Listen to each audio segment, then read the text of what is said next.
आपके यहाँ एक ढंग की तो यूनिवर्सिटी नहीं, आप कह रहे हो कि विश्वगुरु बन जाएंगे। किस चीज पे आप विश्वगुरु बने? फ्रांस से राफेल खरीद के, वो भी उसका दाम नहीं बता रहा हूं कितने में खरीदे हैं, दूसरे देश का जहाज खरीद के आप विश्वगुरु बन जाएंगे क्या? तो ये जो सपना देखा है, कल को भारत कुछ नहीं था, आज भारत कुछ नहीं, हम परसों विश्वगुरु बनाएंगे। उन्हीं का बुलेट ट्रेन ले आके, मतलब बाकी सारे ट्रेन, बाकी फैसिलिटी को खत्म कर दीजिए। मुंबई अहमदाबाद, उसमें अभी आरटीआई से जानकारी आई है कि 40% सीट जो है, जो नॉर्मल ट्रेन चलती है उसमें खाली रहती है। उस रूट पे आप बुलेट ट्रेन चला रहे हो, उन्हीं का टेक्नोलॉजी ले आके आप कह रहे हो विश्वगुरु बन गए। आप अपना कोई बुलेट ट्रेन बना लेते हैं ना, फिर तो समझ में आता कि आप विश्वगुरु बन गए। आप स्मार्ट सिटी का कॉन्सेप्ट, वो भी आपका नहीं, वो भी बाहर का है, ठीक है, वो भी लेकर आए, अब आप उस पर बात नहीं करते। दूसरे का प्लान, दूसरे की नकल कर करके आप उसमें स्लोगन लिख देने से विश्वगुरु थोड़ी होता है। ये कुछ यूनिवर्सिटियां जो हैं, जो पब्लिक फंड पे चलती थी और जी हुजूर कल्चर का वो कभी कभी विरोध कर देती थी, तो वैसी संभावनाएं समाप्त। आपने कभी प्राइवेट यूनिवर्सिटी से किसी प्रकार का क्वेश्चन रेज होते देखा है? नहीं देखा है ना। तो ये वही डिजाइन है कि डेमोक्रेसी को धीरे धीरे खत्म करना है। तो खत्म कैसे होगा? तो जहां जहां से सवाल करने की संभावना हो, जहां जहां पे नए बैकग्राउंड के लोग जमा हों और उनमें बेचैनियां ज्यादा हो, उसकी संभावना हो, उसको खत्म कर दो, प्राइवेट सेक्टर में बना दो। इसको कहते हैं ऑटोनॉमी। कोई भी राष्ट्रवाद अपने भीतर के नागरिकों के समूह की निष्ठा पे शक करे, इसका मतलब वो राष्ट्रवाद नहीं, वो नौटंकी है। ठीक है, मैं चाय वाला था, मैं ये वाला था, वो वाला था, ये सब बोल के आप नंबर बढ़ा सकते हैं पॉलिटिक्स में, है ना। एक साथ खुद को चाय वाला भी कह रहे हैं और सारी पॉलिटिक्स करोड़ों रुपए की है, अरबों रुपए की राजनीति है, पूरा एकदम आलीशान वैभव का प्रदर्शन करते हुए वहां आप डिक्लेयर करेंगे मैं चाय वाला। मेरे प्यारे साथियों, आप लोगों ने वीडियो में देखा कि रवि जी कैसे बता रहे हैं कि भारत विश्वगुरु कैसे बनेगा और भारत के विश्वगुरु होने का सपना कैसा होगा, कैसा सपना हम लोग को दिखाया जा रहा है और कैसा सपना हम लोग देख रहे हैं। दोस्तों, आपसे हाथ जोड़ के निवेदन है कि आप अपनी आवाज़ को खुद उठाएं, किसी के भरोसे ना बैठें। ये मीडिया दो कौड़ी की, जिस मीडिया की हम लोग बात करते हैं, जिसके भरोसे हम लोग अपने अधिकारों को सीमित रखते हैं, ये लोग उसको बस रद्दी की, पेपर की रद्दी बना दिए हैं फ्रेंड्स। अगर सच कहें तो ये लोग तो सरकार के तलवे चाट रहे हैं, ये लोग बिक गए हैं। इन लोग को मानवता क्या होती है, मानवाधिकार क्या होता है, मानव मूल्य क्या होता है, इन सब के बारे में अगर थोड़ा भी इन सबको पता रहता, इन सबको थोड़ी भी इस चीज़ को नॉलेज होता, तो दोस्तों ये ऐसा नहीं करते।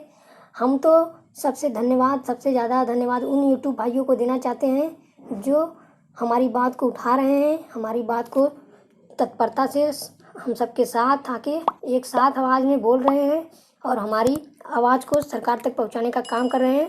दोस्तों, उन भाइयों को हम अपनी तरफ से बहुत बहुत धन्यवाद देना चाहते हैं। और दोस्तों, आप लोग भी एकजुट होकर अपनी आवाज़ को उठाएं, क्योंकि ये सरकार ऐसी है दोस्तों कि ये ना तो पहले ही बोल दी थी कि ना तो खाएंगे ना तो खाने देंगे, लेकिन सच तो ये है दोस्तों कि ये खा रही है और खाने नहीं दे रही है। इसका मेन मोटिव यही है दोस्तों। सारी चीज़ 1 मिनट में हो जाती है, चाहे 370 हो, चाहे राम मंदिर हो, और वो चाहे ट्रिपल तलाक हो, जितने भी अनावश्यक कार्य है दोस्तों, वो 1 मिनट में हो जाता है। लेकिन विद्यार्थियों की समस्या सुनने के लिए दोस्तों इनके पास समय तक नहीं है और इनके पास कोई ठोस आधार भी नहीं है कि नहीं इस तरीके से या इस हिसाब से ये उसका निवारण करेंगे।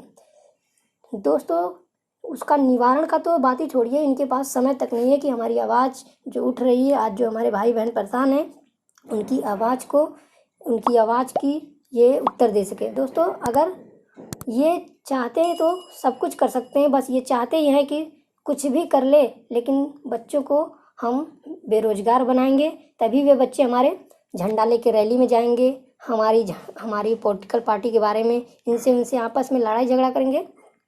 तो ये सोचते हैं कि हम बेवकूफ़ नहीं दोस्तों, बस हम बेरोजगार हैं। हम तो बस इतना कहते हैं कि हम बेरोजगार हैं, बेवकूफ़ नहीं है। आप हमको बेवकूफ़ बना भी नहीं पाओगे, क्योंकि आप जिस गद्दी पे बैठे हो उस गद्दी के बारे में जितना हम जानते हैं उतना आप नहीं जानते। और आप तो कौड़े के लोग, आप लोग बस वही अंगूठा छाप आदमी, बस वही करते रहो और करते रह जाओगे। आपके हाथ में देश का भविष्य दे दिया गया, आप क्या देश का उद्धार करोगे वो तो आने वाला समय ही बताएगा। 5 साल बीत गया दोस्तों, 4 साल और है, इनको सबक सिखाएंगे। आने वाला समय इनको बताएगा कि आपने क्या किया और क्या कहा। दोस्तों, हम लोग हम लोग की कोई भी मंशा नहीं है कि हम लोग कोई पॉलिटिकल पार्टी बनाएंगे, कोई पॉलिटिकल एजेंडा खड़ा करेंगे, ऐसा कुछ नहीं है। बस हम लोग अपनी बात मनवाना चाहते हैं और वो मनवा के रहेंगे दोस्तों। इनकी औकात नहीं है कि ये कुछ कर लेंगे। बस आप और हम एकजुट होकर एक ही आवाज़ में अगर बोलेंगे तो इनको मानना पड़ेगा दोस्तों। यहाँ से दिल्ली तक हिलेंगे और हिल के रहेंगे और हमारी बातों का जो अभी ये इग्नोर कर रहे हैं हमारी बातों को, ये उस पर विशेष, जैसे होता है ना, कोई घटना हो जाती है, कोई हो जाता है तो विशेष कमेटी तुरंत बैठा देते हैं, आश्वासन दे देते हैं। वैसे इन जो हम लोग जो ये सारा उठा पटक कर रहे हैं, इस पर ये विशेष कमेटी बैठा के और इस पर गहनता से विचार करेंगे दोस्तों।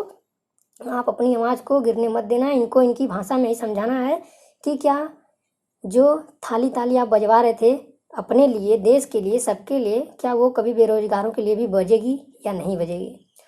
तो हम ज़्यादातर दोस्तों उन यूट्यूब भाइयों को बहुत धन्यवाद, दिल से धन्यवाद देना चाहते हैं जो हमारी आवाज़ को उठा रहे